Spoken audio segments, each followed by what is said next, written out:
I'm Dr. Armin Feldman, and as always, I'm here with my friend, colleague, and partner in Physicians Legal Consultants, Dr. Mike Bummer. Hi, Armin. How's your week been? Good, very busy, very busy. I'm kind of glad we're recording on Friday instead of our usual Thursday, and I am just so glad it's Friday. TGIF.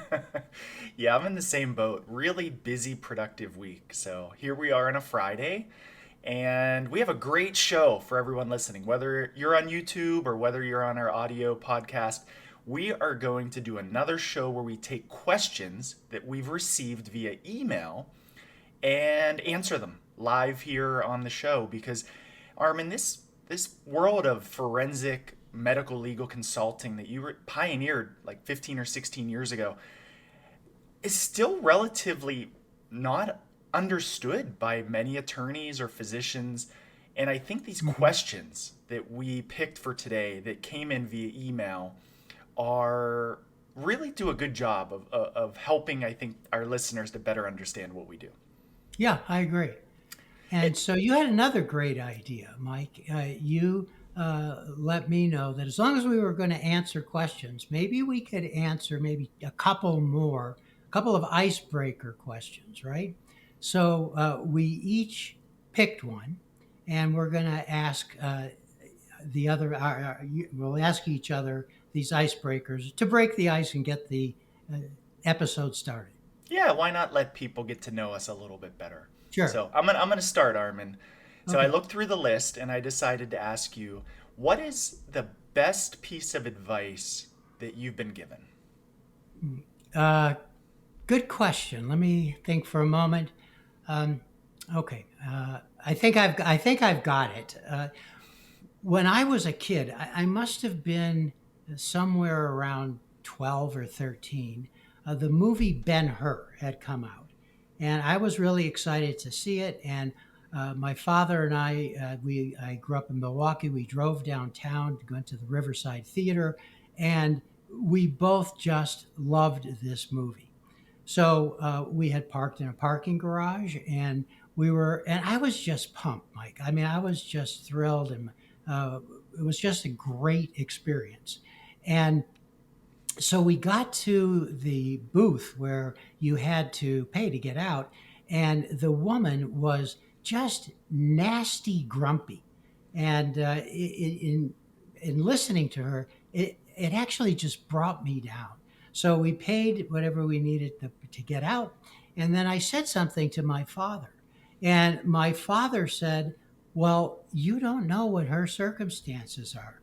Well, maybe she's recovering from cancer." you know and the point of the his what he said was you should have empathy for other people, and that piece of advice has stuck with me my entire life. And I think not only do I feel like makes me a better person, but I think it's helped me in so many situations to have empathy for anyone that I'm involved with. That's awesome. Thanks for sharing the story, Armin. Yeah. It's something that's indelibly in my mind. So it wasn't hard to come up with it. Yeah, great.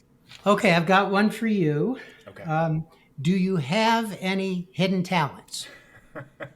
I saw this on the list and was kind of hoping that you picked it. So Uh-huh. I've been asked this question before. I think it's a common icebreaker. So I have two I kind of want to share quickly. Okay. One is I'm a pretty good juggler.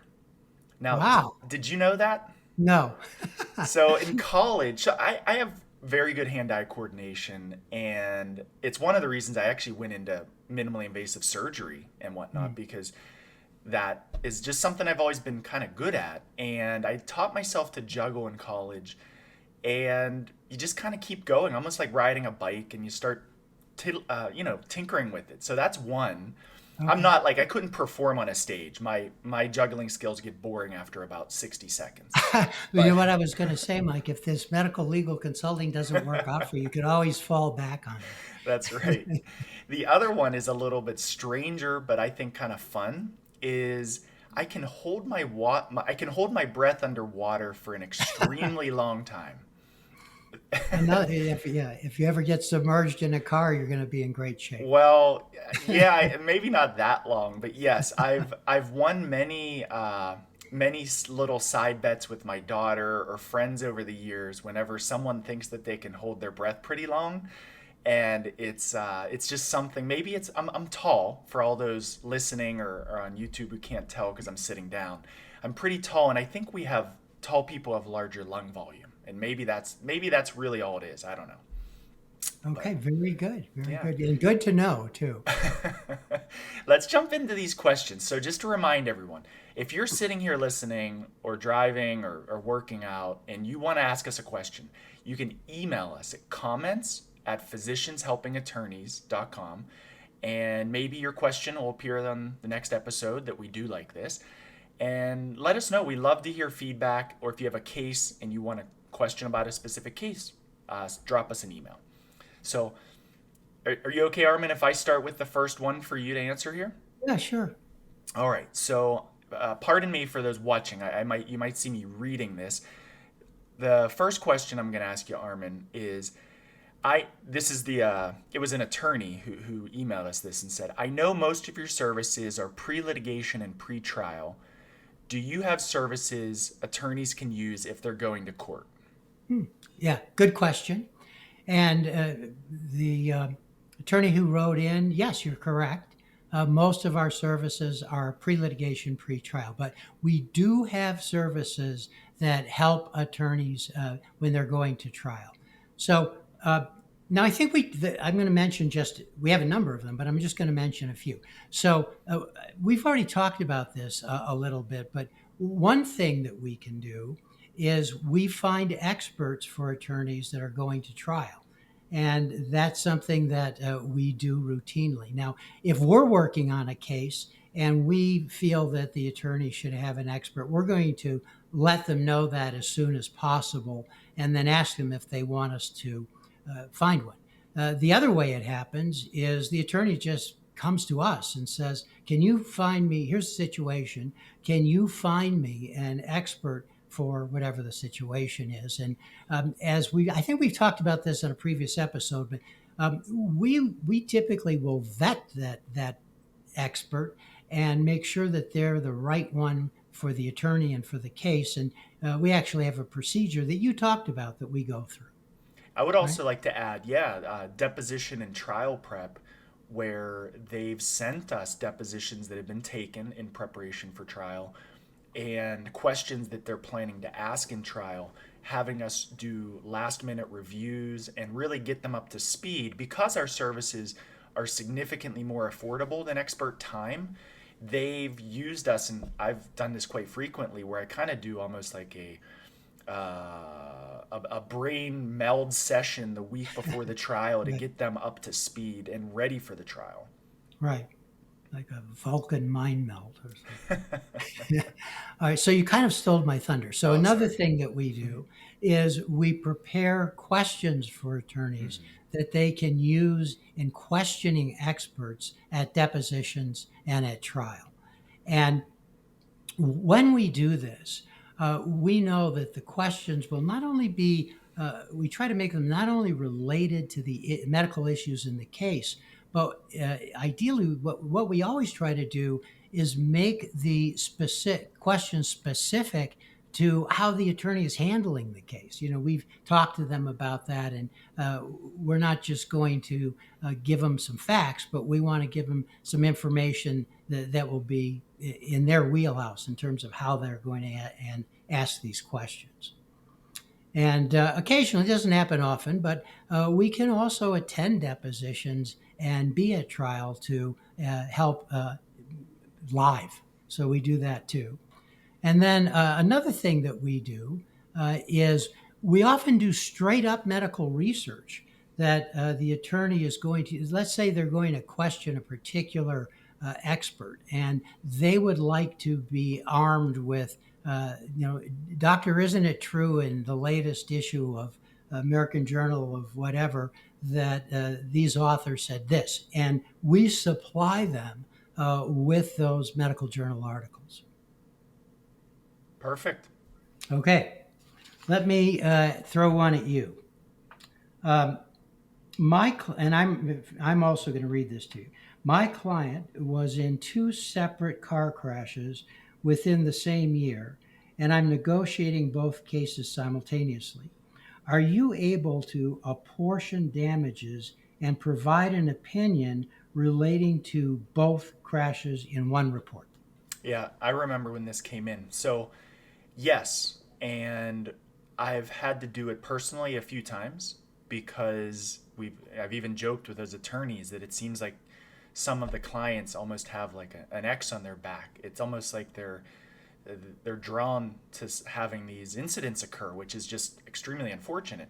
Yes. And I'll just share a specific example where there were two crashes, and the second crash resulted in psychological trauma that I Mm. actually added to a new diagnosis and advised my attorney to have the client worked up for PTSD because of that significance of the second crash.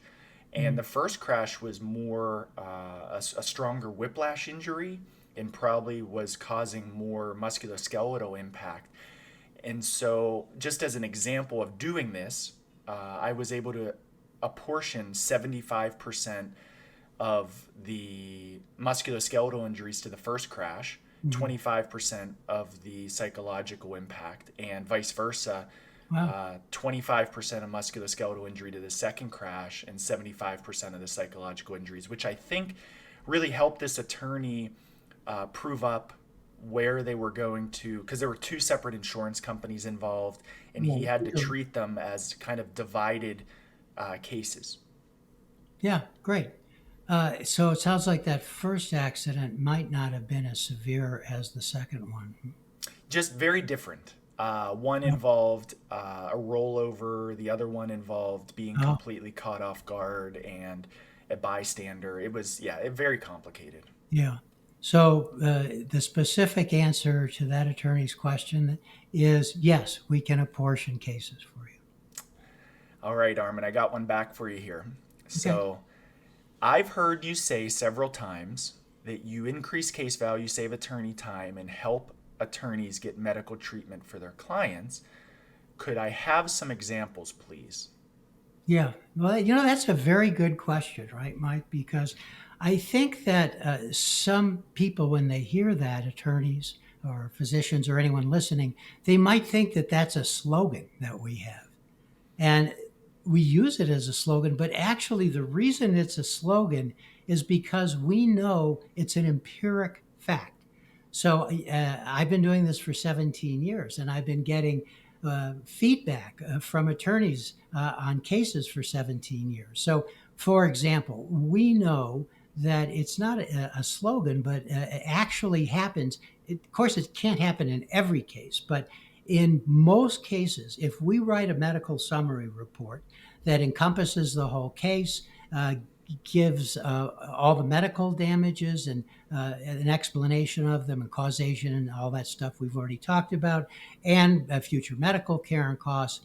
The consistent feedback over the years from our attorney clients is that they're settling cases for more money if there is one of our medical summary reports included as part of the settlement demand letter. So that Armin, I would be mean, one thing. yeah, last week we were on a call with a previous client who said he would not have settled the case without our report. Plain and Right. simple. So yeah. Yep. So here's how we example of saving time. So it's not uncommon that the attorney will call us, have us take a look at the medical records, and after doing that, typically in a phone call, we're going to say, from a medical, you may think it's a good case from a legal strategy point of view, but from a medical standpoint, I don't think this is going to be a very good case for you. That I can't get the medical facts. They just don't exist, right? There's nothing in the medical literature and so forth. So it would be my advice and opinion, just strictly based on the medicine, that this most likely is not going to be a good case. So that saves them a lot of time, money, and energy in terms of not going down a rabbit hole. Um, and then another way that we can increase, the other ways too, but we can increase value is what you said a moment ago, Mike. Again, it's not in every case, but it's not uncommon, like you did in that last case, for us to find a diagnosis that just hasn't been included in the case so far.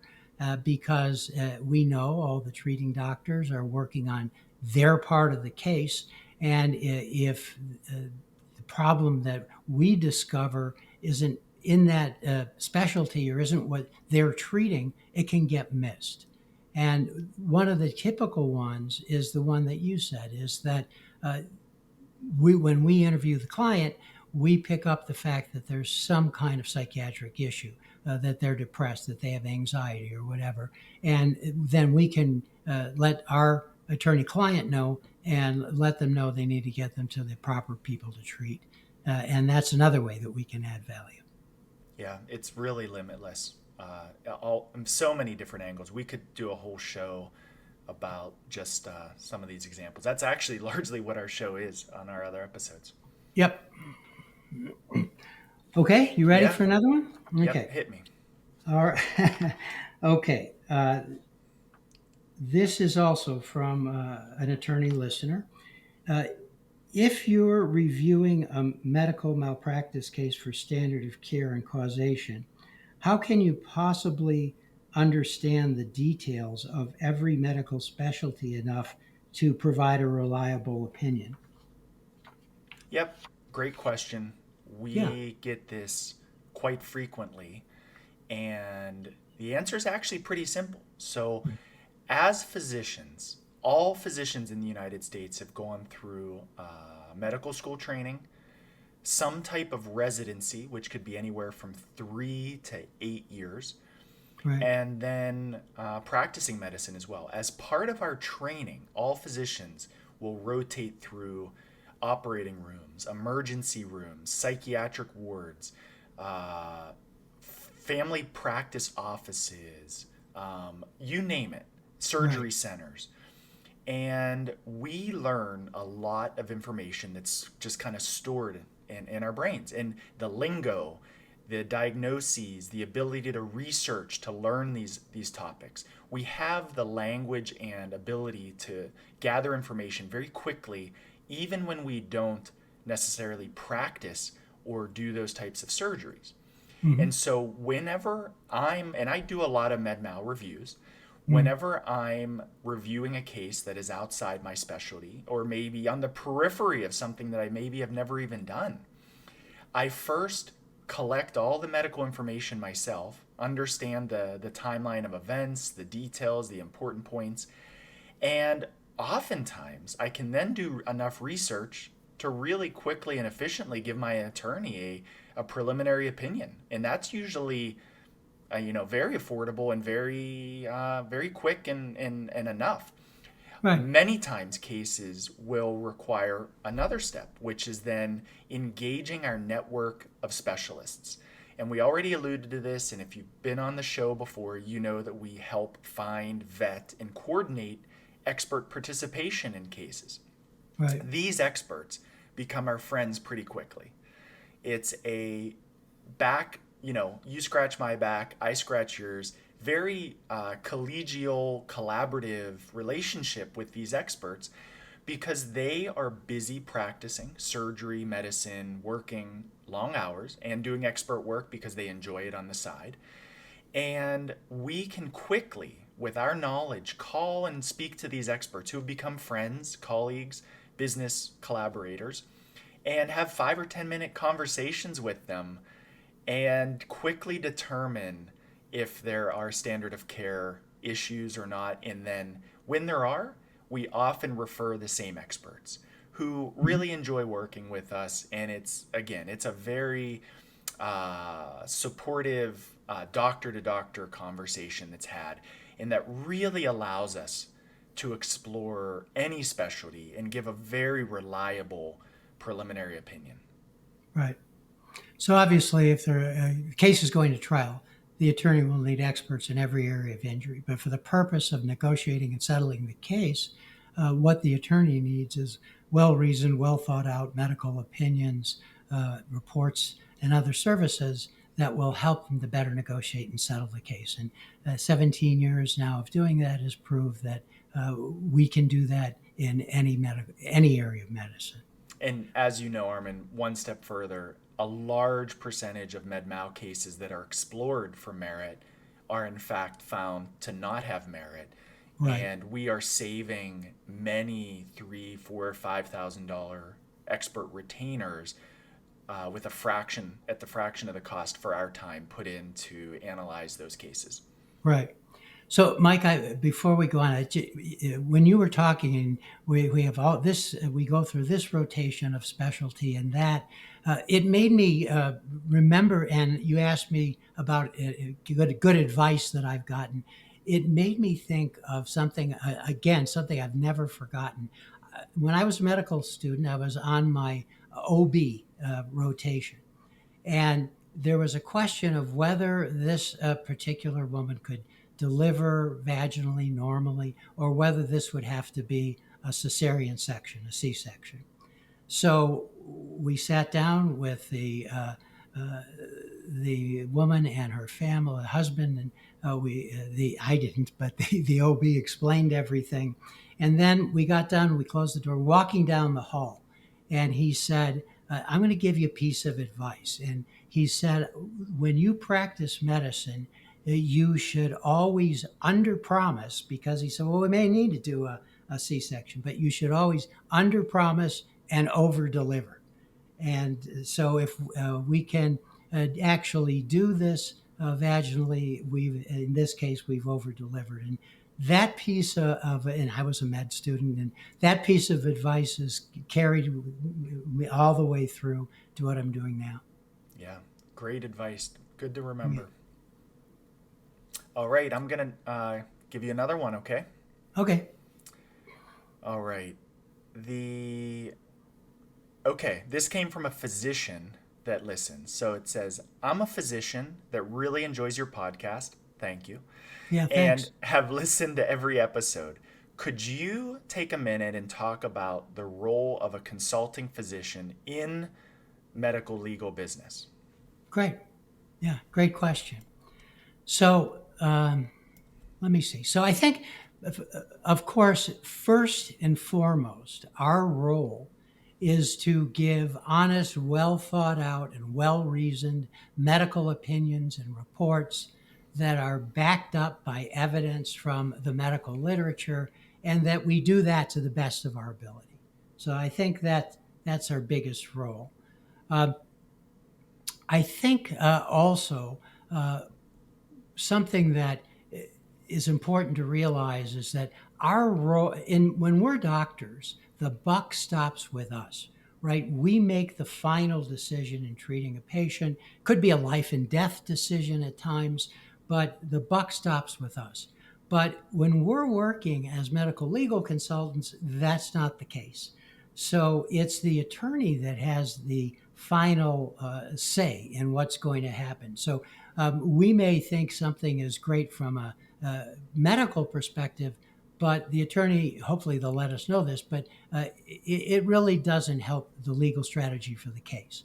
So with the physicians that I train to do this, I always tell them, if you have a head scratcher and you think, should I do it this way or that way? Well, in this situation, in this environment, the best thing to do is just pick up the phone and call the attorney.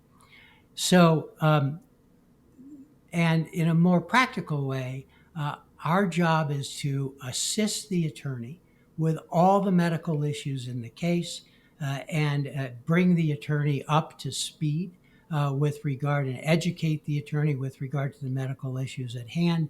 And of course, ultimately, our role is to help the attorney, help their injured client to recover, get back up on their feet the best that they can.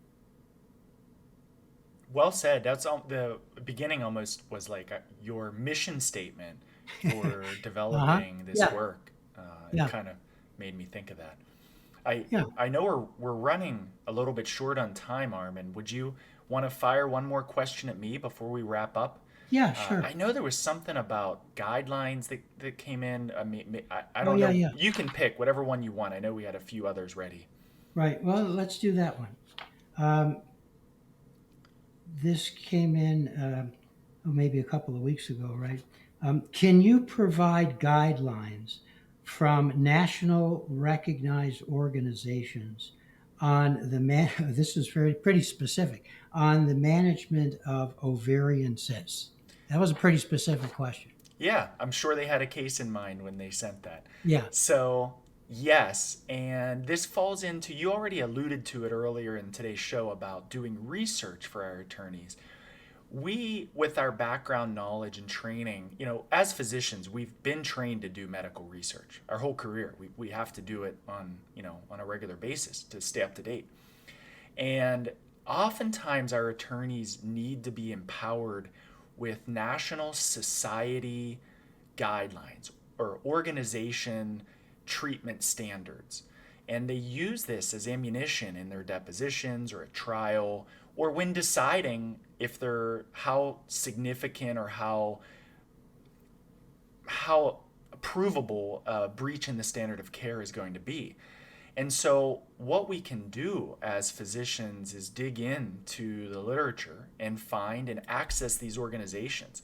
I've actually had to enroll in a few different societies to Mm, access their guidelines that they present at national meetings.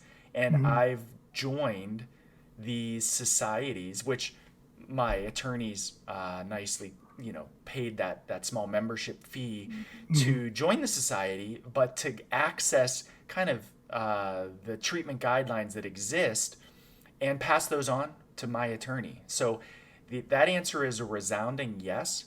And also, as a physician who makes treatment decisions and management decisions in these patients, whether it be observation, surgical, medical management, we come with a really good perspective on if there is a breach of these standards and if that is relevant to the case.